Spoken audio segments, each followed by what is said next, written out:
قومی وطن پارٹی نے فیصلہ کیا ہے کہ ملک میں جو حالیہ مہنگائی کی ایک لہر ہے اور بے روزگاری کا جو سلسلہ ہے، اور جو ملک میں جو آپ سمجھ رہے ہیں کہ گورنمنٹ اپنی ریٹ قائم کرنے میں ناکام ہو چکی ہے، تو اس سلسلے میں قومی وطن پارٹی جو ہے 28 نومبر کو ملک بھر کے تمام اضلاع میں بھرپور احتجاجی مظاہرہ کرے گی. اپنا احتجاج ہم ریکارڈ کروائیں گے،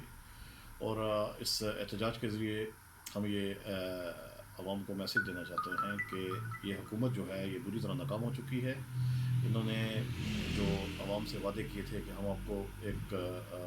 کروڑ جو ہے وہ نوکریاں دیں گے اور 50 لاکھ گھر دیں گے،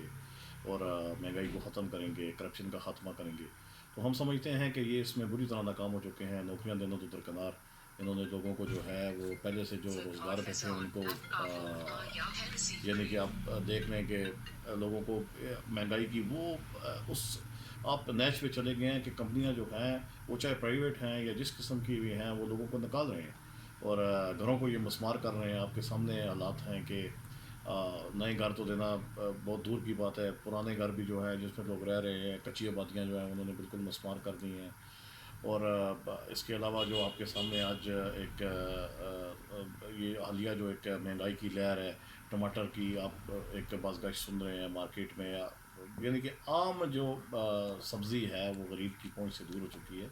تو ان حالات میں نہیں سمجھتا کہ ملک جو ہے وہ متحمل ہو سکتا ہے مزید اس حکومت کا. ان کو اب بالکل استعفیٰ دے دینا چاہیے،